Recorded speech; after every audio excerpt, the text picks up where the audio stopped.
Oi, eu sou a Grazi e você está no canal Medo e Companhia. Poucas pessoas conhecem a Rua São Clemente.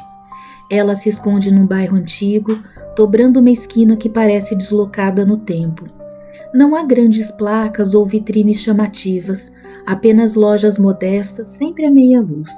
Entre elas, espremido entre um armazém abandonado e um antiquário decadente, existe um brechó sem nome. A porta de madeira carcomida tem um pequeno sino, mas ele nunca toca, não importa quantas vezes a porta seja aberta.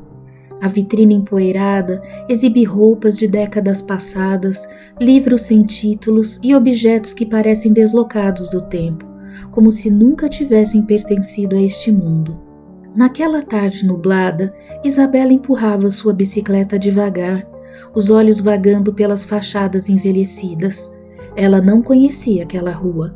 Na verdade, estava certa de que nunca havia visto aquele trecho da cidade antes. O brechó sem nome chamou sua atenção. Havia algo de convidativo, mas ao mesmo tempo inquietante, na forma como os objetos pareciam chamá-la. A porta estava entreaberta. Ela entrou. Lá dentro, o ar era denso, pesado, como se estivesse mais escuro do que deveria. O cheiro de mofo misturado com incenso adocicado criava uma atmosfera sufocante. As araras de roupa pareciam tremer levemente, mesmo sem vento algum. Os móveis de madeira estavam gastos, mas ainda resistiam ao tempo. Por trás do balcão, uma senhora idosa observava, os olhos semicerrados como se a reconhecesse. Procurando algo específico, querida? A voz dela era baixa e arrastada. Só olhando, Isabela respondeu hesitante. Seus dedos roçaram um vestido preto de renda antigo com um leve cheiro de terra úmida. Então, ela viu algo entre os objetos expostos. Um espelho de moldura prateada. Era um espelho pequeno, o vidro manchado pelo tempo, mas havia algo nele. Algo errado. Quando Isabela olhou para o reflexo por um breve segundo, ela não viu apenas a si mesma, viu algo atrás de si, uma sombra. Virou-se bruscamente, nada. A senhora do balcão sorriu de canto. Você tem um olhar curioso, comentou limpando algo com um pano úmido. Isabela ignorou o comentário e pegou o espelho em suas mãos. Sentiu um frio súbito subir pelo braço, um formigamento que parecia ver de dentro dos ossos. Quanto custa? A idosa franziu a testa. Isso não está à venda. Isabela sentiu uma vontade incontrolável de levar o espelho consigo. Seu coração batia acelerado. Eu pago o que for, insistiu. A velha hesitou. Então, com um suspiro cansado, pegou o espelho e embrulhou no papel de seda amarelado. Não olhe muito para ele, disse ao entregá-lo. E nunca deixe virado para você enquanto dorme. Em casa, Isabela desembrulhou o espelho e colocou sobre a penteadeira do quarto. Era um objeto bonito, apesar de desgastado. Naquela noite, algo a despertou. Seu quarto estava escuro, mas ela sentiu que havia algo diferente. A luz do poste da rua tremia através da cortina. O silêncio parecia mais profundo. Então ela notou.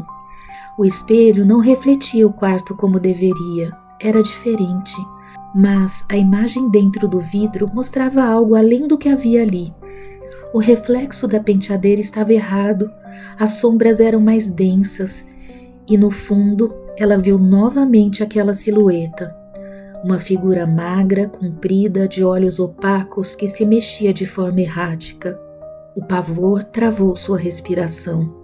O ser no espelho inclinou a cabeça e então se moveu para a frente, como se estivesse tentando sair. Isabela gritou e jogou um pano sobre o espelho. Seu corpo ainda tremia enquanto corria para o banheiro. Lavou o rosto várias vezes e não dormiu naquela noite. Nos dias seguintes, a presença se intensificou. O espelho não apenas refletia aquela coisa, Às vezes, quando a casa estava silenciosa, Isabela ouvia sussurros, palavras que não entendia, mas que pareciam chamar seu nome. As sombras pelo quarto pareciam se esticar mais do que deveriam, e a cada noite o reflexo mostrava mais do que apenas seu próprio quarto, mostrava outro lugar. Ruínas esquecidas, um céu opaco e sem estrelas, criaturas disformes andando ao longe. O sombral. O reflexo não era apenas um reflexo, era uma janela e estava aberta. Na noite seguinte, Isabela acordou com um barulho sutil. O pano que cobria o espelho havia caído, e diante dele, uma mão, esquelética, de dedos compridos e quebradiços, saía lentamente do vidro buscando algo para se agarrar. Foi quando entendeu. O espelho não mostrava o que havia no outro lado. Ele mostrava o que estava tentando entrar. O desespero tomou conta. Ela agarrou o espelho com as mãos trêmulas e no impulso jogou-o no chão, estilhaçando o vidro em 1000 pedaços. Por um segundo, a casa pareceu estremecer. Então, o silêncio. O espelho estava destruído, mas será que aquilo tinha ido embora? Na manhã seguinte, exausta e trêmula, Isabela voltou ao brechó, mas a loja não estava mais lá.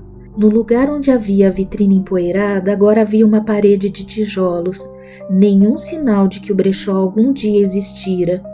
Então perguntou aos comerciantes vizinhos.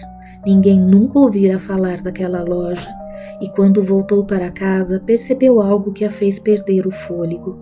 No meio dos cacos quebrados do espelho, ainda no chão do quarto, um fragmento de vidro permanecia intacto, e nele a silhueta continuava ali, olhando para ela.